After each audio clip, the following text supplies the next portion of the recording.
Chunk One. Nous avons fait une grande partie de l'émission avec des marionnettes et des marionnettes à main. Et, nous faisons en quelque sorte les deux types de marionnettes. En 1982, Jim Henson a construit une marionnette si dérangeante qu'il n'a pas pu se résoudre à la toucher. La création était destinée au Dark Crystal, mais quelque chose a mal tourné pendant le processus de conception. Jim a passé des semaines à perfectionner chaque détail horrifiant. Puis, il s'est arrêté. Il l'a remise à son assistant et s'est éloigné. La marionnette et sa sauce est restée stockée pendant des années. Jim visitait l'atelier, mais ne s'en approchait jamais.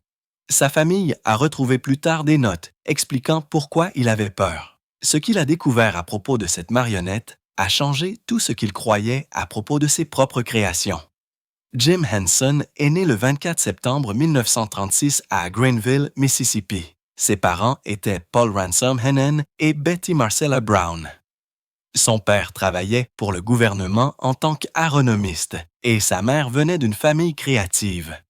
Jim a grandi dans une petite ville appelée Leland. C'était calme et plein de nature. Il passait beaucoup de temps à regarder les animaux, à écouter des histoires et à imaginer de nouveaux personnages. Sa grand-mère créait toujours des choses avec ses mains, peignant, matelassant et cousant. Et elle lui a transmis cet esprit créatif. Ses premiers jours dans le Mississippi ont façonné la façon dont Jim donnerait plus tard vie aux marionnettes. D'une manière que personne n'avait jamais vue auparavant. Quand Jim avait environ 11 ans, sa famille a déménagé à Hyattsville, Maryland, près de Washington, D.C.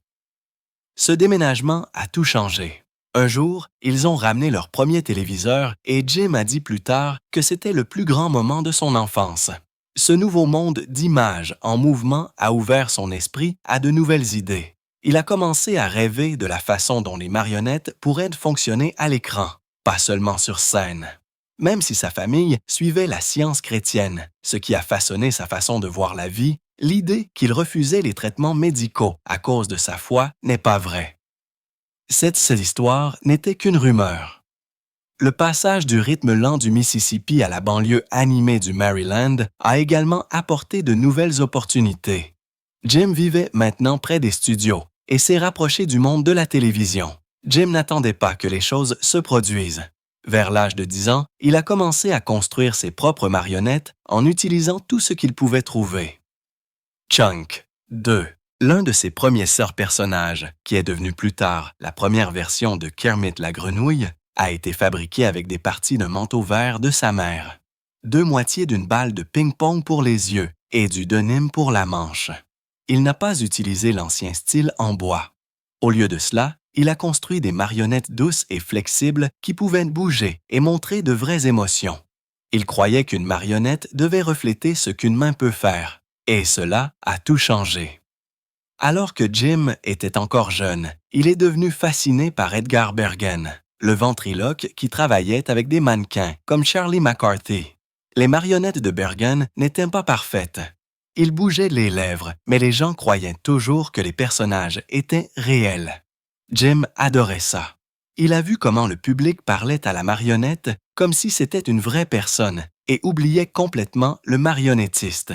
Cette idée lui est restée lorsque Edgar Bergen est décédé en 1978.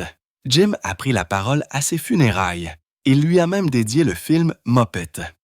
Plus tard, la famille Bergen a envoyé à Jim une photo qui disait « Cher Jim, garde la magie vivante ». Pendant ses études secondaires dans le Maryland, Jim a commencé à jouer des marionnettes dans une émission de télévision locale. C'était en 1904.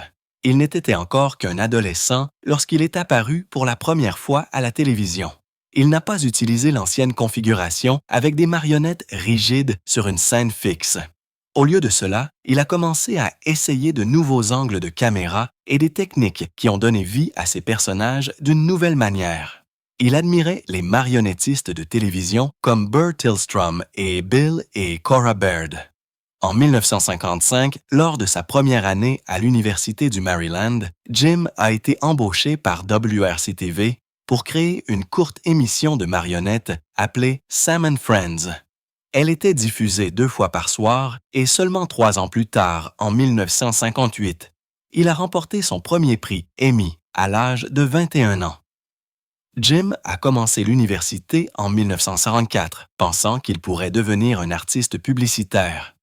Il a choisi l'art de studio comme spécialisation, mais il a pris plus tard une décision surprenante.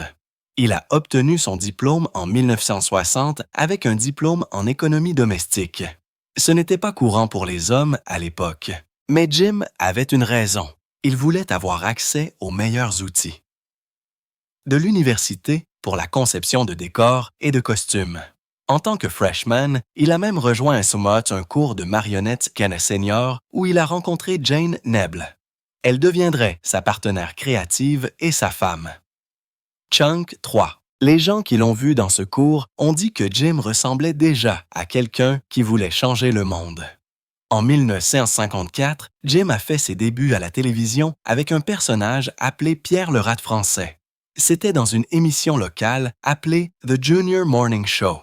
Pierre avait un aspect brut fait de bois plastique et de vieux matériaux. Les téléspectateurs ont été choqués par son apparence étrange et différente, mais l'émission n'a duré que 3 semaines. La station l'a fermée parce que certains des marionnettistes, dont Jim, avaient moins de 14 ans, ce qui violait les lois du travail. Pourtant, Pierre est devenu l'une des premières marionnettes de Jim et est apparu plus tard dans Sam & Friends. En 1965, Jim a commencé un court-métrage d'animation appelé Alexander the Grape. Il y a travaillé le jour de son 29e anniversaire, le 24 septembre. Il a utilisé des formes de papier découpées et les a animées à la main, image par image. Il a même embauché un compositeur professionnel pour faire la musique. Mais Jim n'a jamais terminé le film. Il a continué à essayer de le rendre parfait et est finalement passé à d'autres choses.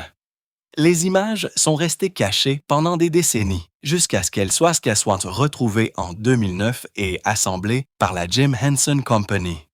Cela a donné aux fans un aperçu de la façon dont il était sérieux et créatif, même dans ses premières années. En 1955, la grande opportunité de Jim est venue avec Sam & Friends. L'émission a duré jusqu'en 1961 et a été diffusée juste avant le journal du soir et les talk-shows de fin de soirée. Cela lui a donné un public énorme. L'une des choses les plus mémorables était la première version de Kermit. Il l'a fabriquée avec le vieux manteau de sa mère, des balles de ping-pong et une bouche en carton. L'émission n'a pas seulement diverti, elle a changé la marionnette. Jim regardait même la performance en direct sur un moniteur pendant le tournage, ce que personne n'avait fait auparavant.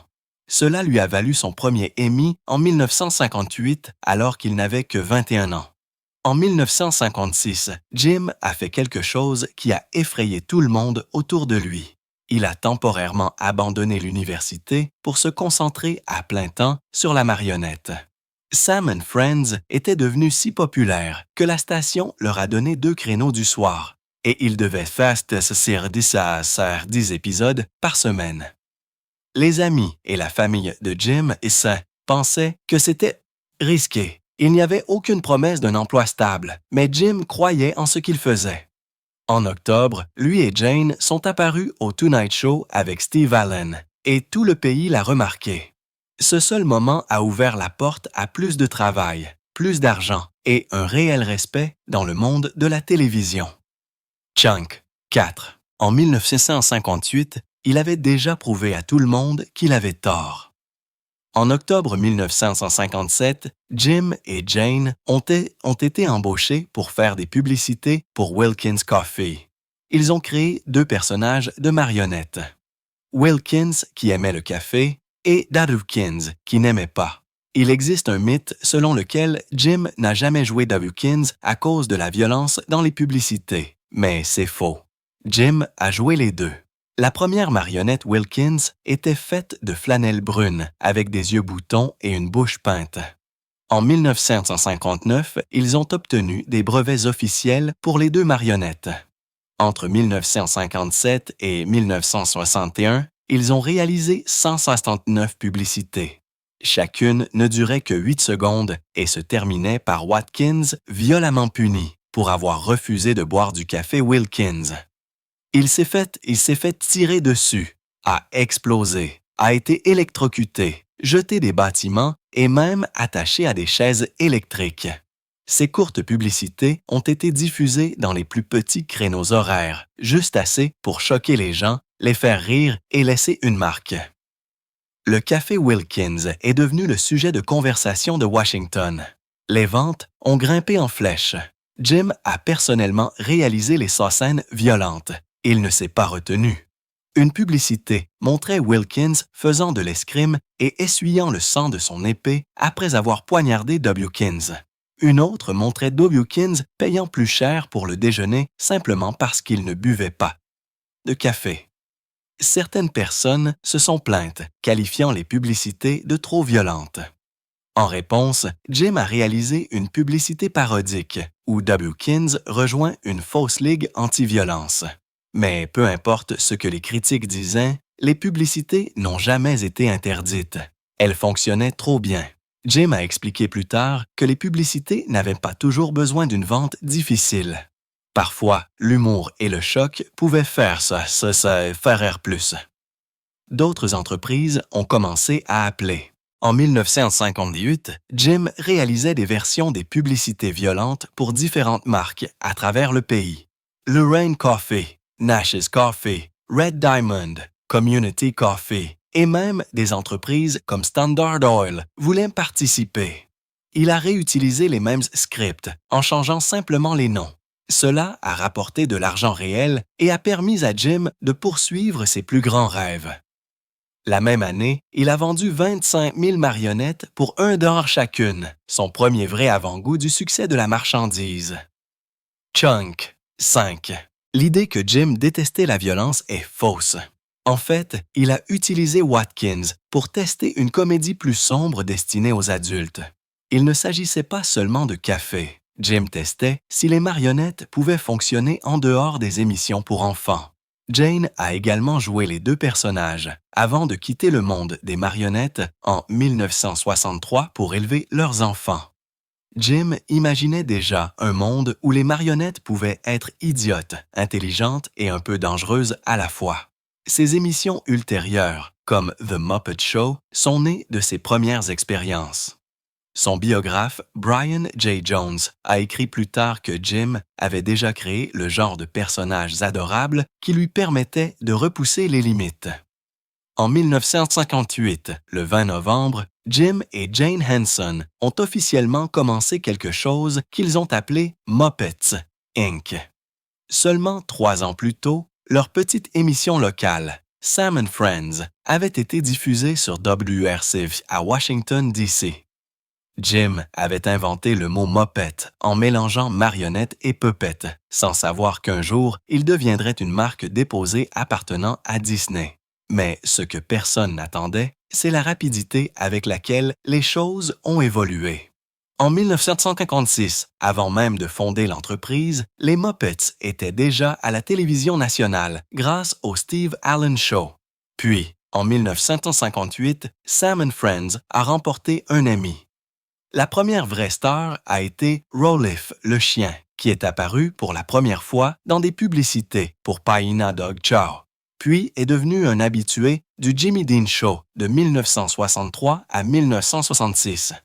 Jimmy Dean s'est même vu offrir 40% de l'entreprise, mais il ne pensait pas avoir le droit d'accepter. Cette seule décision lui a coûté des millions. En 1969, tout a de nouveau changé. Joanne Ganscooney, du Children's Television Workshop, a demandé à Jim de travailler sur un nouveau type d'émission pour enfants. Cette émission est devenue Sesame Street, qui a été diffusée pour la première fois le 10 novembre 1969. Jim a créé Big Bird, Oscar le Grincheux, Grover et Cookie Monster pour elle. Mais l'émission a suscité la controverse. En mai 1970, le Mississippi l'a interdite parce qu'elle montrait des enfants de différentes races jouant ensemble. Ils ont dit que l'État n'était pas prêt. L'émission a été saluée par la critique, mais attaquée par certains conservateurs. Malgré tout, elle a remporté 20 prix dès sa première année, dont 3 Emmy et un Peabody. L'émission était une révolution. Mais dans les coulisses, Jim était sur le point de démissionner. En 1970, un an seulement après le début de Sesame Street, il était fatigué des combats créatifs constants. Chunk, 6. Il a failli partir, risquant tout. S'il l'avait fait, l'émission aurait pu échouer, mais il est resté. C'était le bon choix. En 2001, Sesame Street était regardé par plus de 120 millions d'enfants dans le monde. En 2006, il existait 20 versions internationales différentes.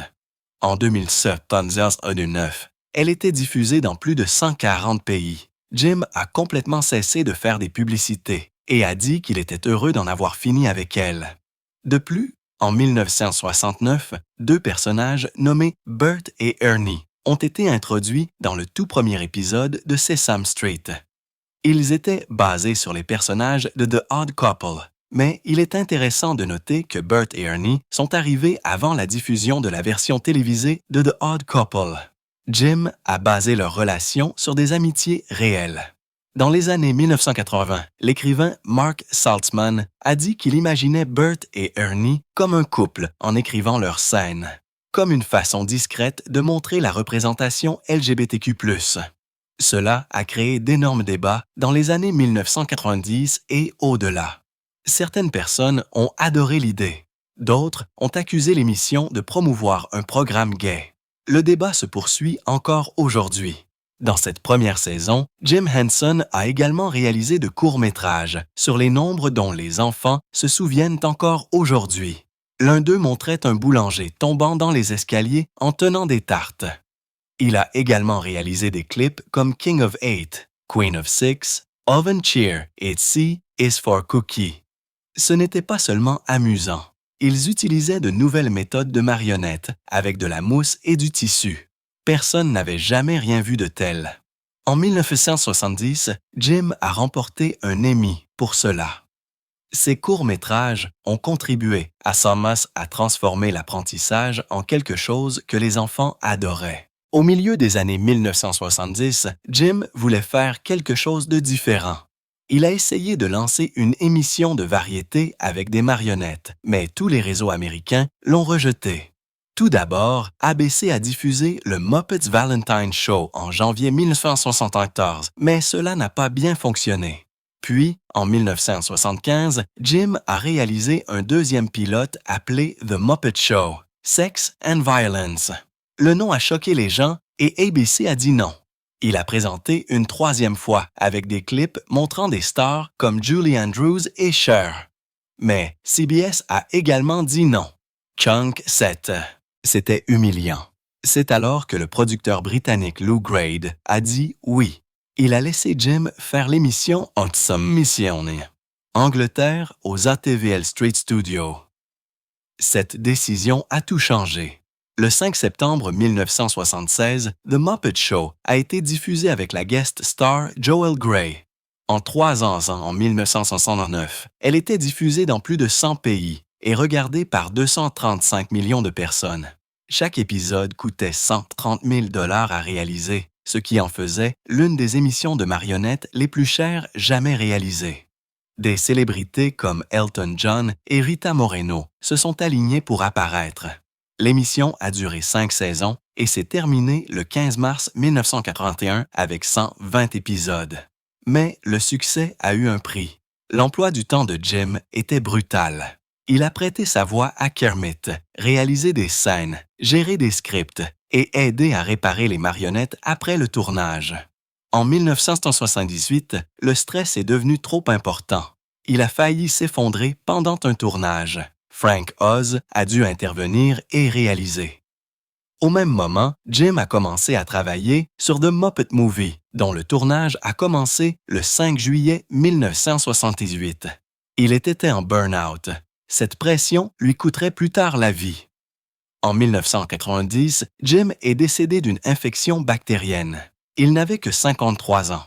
Les médecins ont dit qu'il aurait pu survivre s'il n'avait pas ignoré ses symptômes.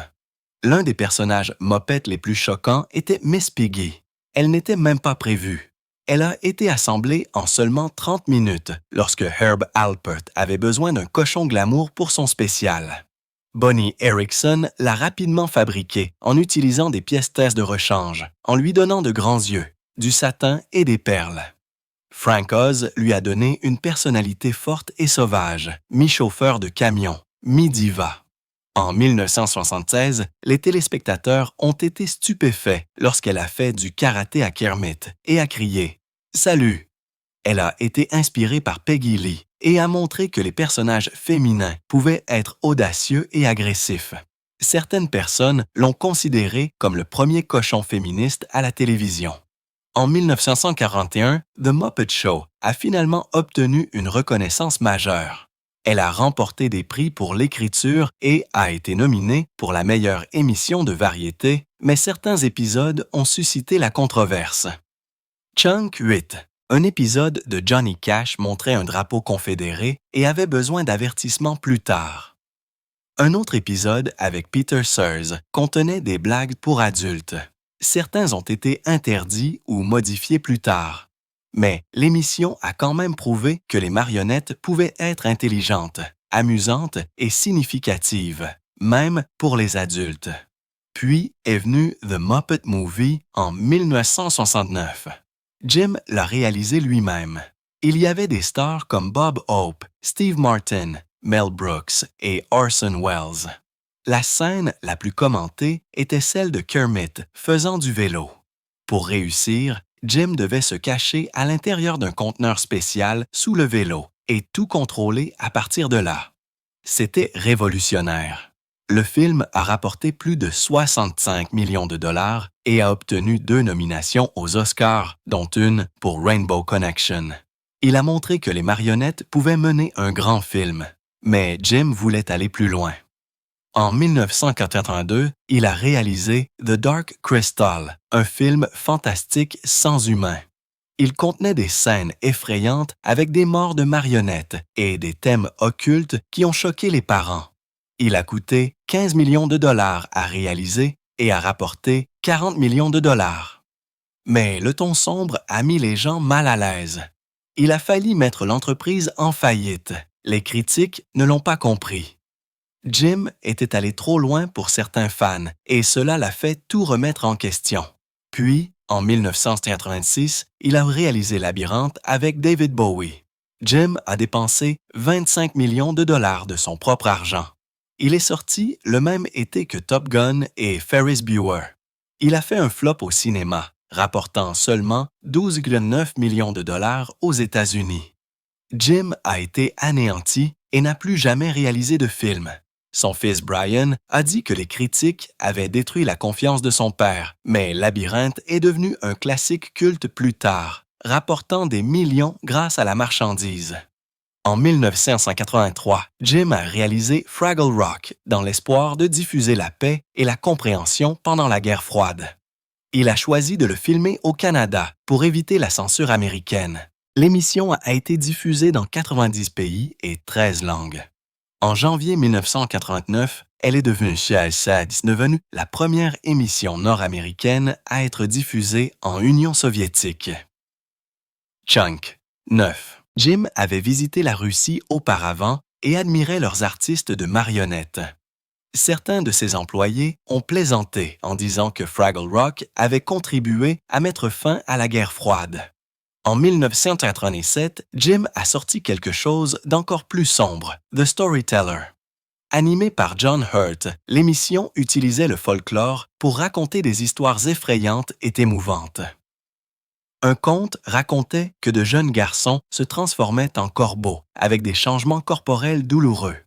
Un autre montrait un soldat piégé à jamais dans le monde de la mort.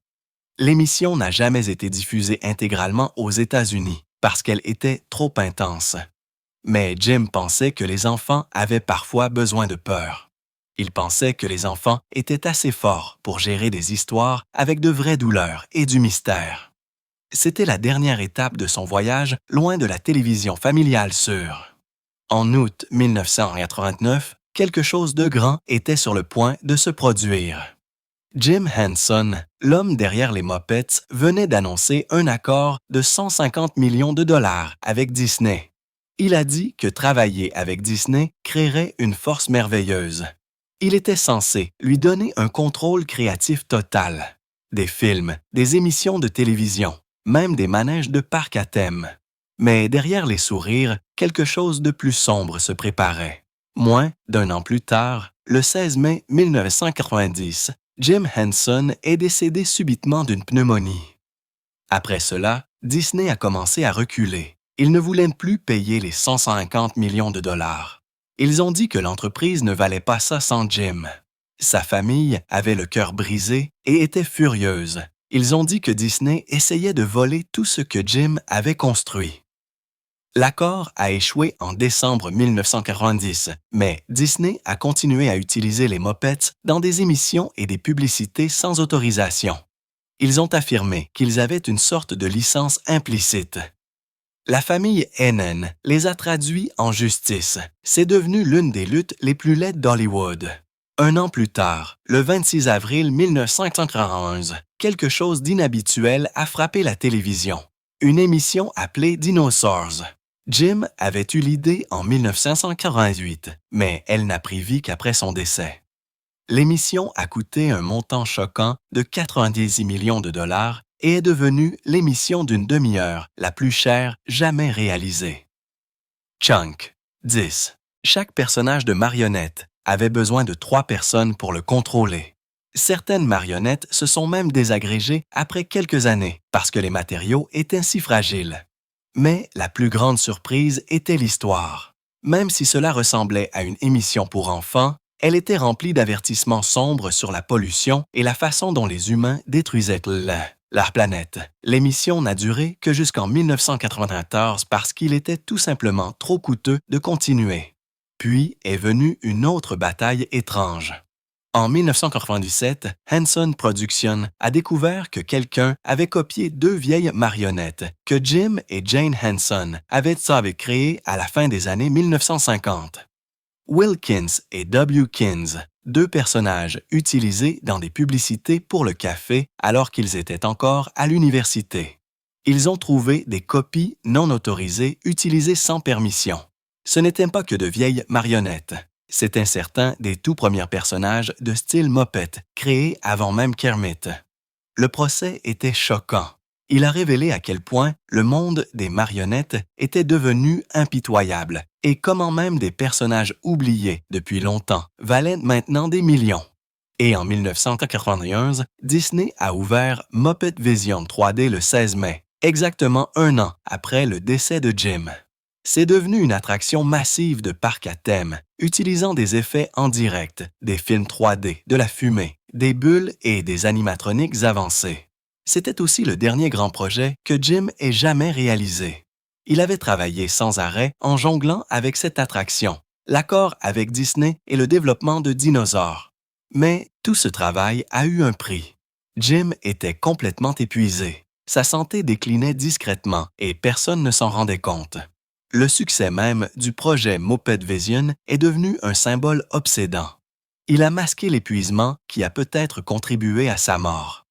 Le manège a duré 34 ans, fermant finalement ses portes le 8 juin 2025. Dans sa dernière année, Jim a commencé à pousser sans les Muppets dans une direction totalement différente. En 1990, il a présenté des émissions pour adultes. Éclectique, risqué et rien de comparable aux Muppets adaptés aux familles que le monde connaissait. Il voulait amener des marionnettes à Saturday Night Live et à d'autres émissions pour adultes. Ce n'était pas la première fois qu'il essayait quelque chose de fou. En 1965, il a réalisé un pilote intitulé Sex and Violence, qui a même déconcerté sa propre fille, Lisa, qui a demandé « Où est ça, le sexe ?» Jim en a un ri, mais cela a montré jusqu'où il était prêt à aller. Ces nouveaux projets pour adultes ont choqué tous ceux qui les ont vus. Chunk 11. Jim voulait grandir, sortir de la boîte dans laquelle les gens l'avaient mis, mais rien de tout cela ne s'est produit. Sa mort en 1990 a mis fin à ses projets pour toujours.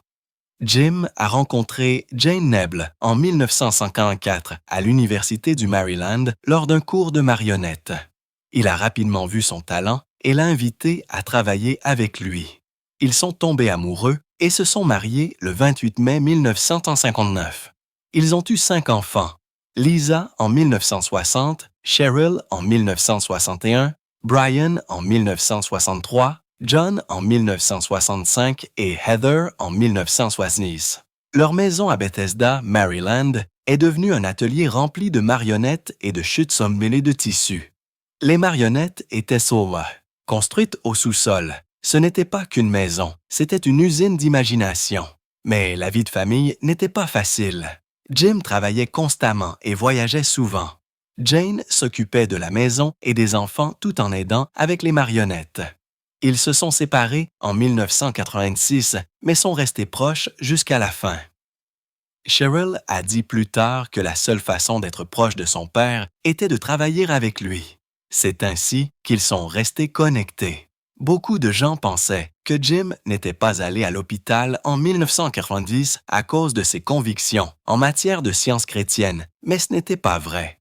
Il a été élevé dans la foi, mais il ne la pratiquait pas. Ce qui s'est réellement passé était pire, d'une certaine manière.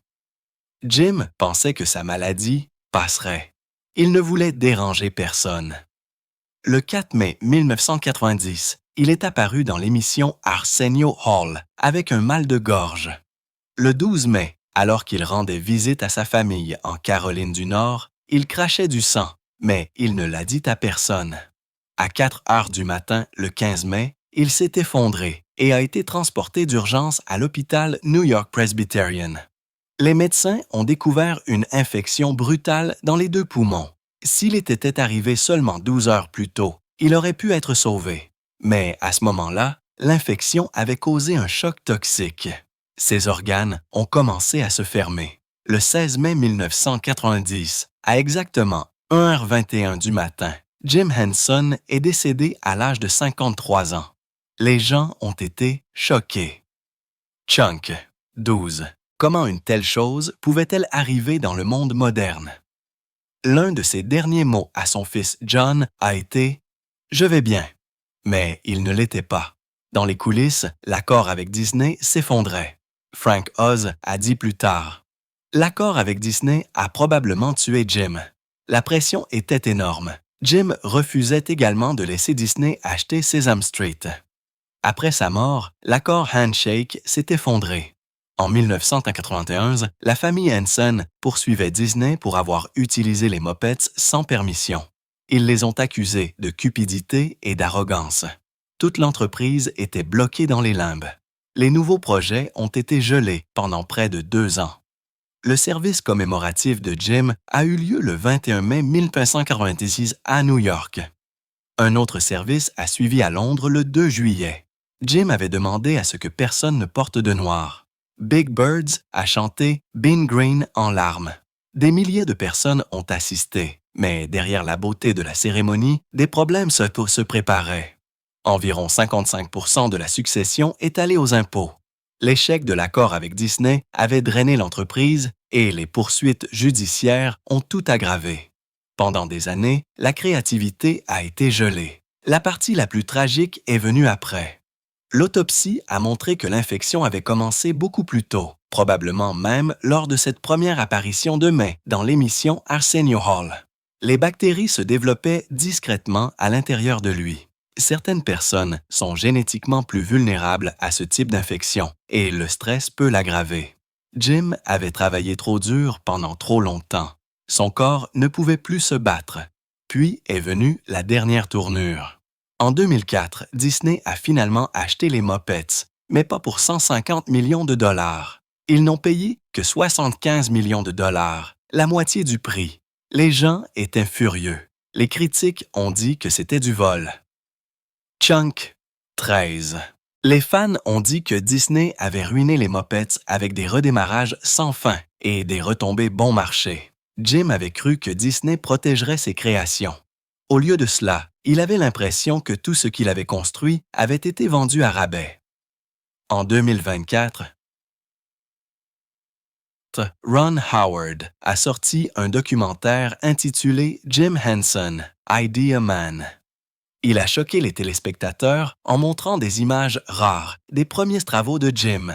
Certaines scènes étaient violentes. Une marionnette a même tiré sur une autre à la tête pendant une publicité pour de la viande. Dans une autre, un monstre a mangé un personnage vivant.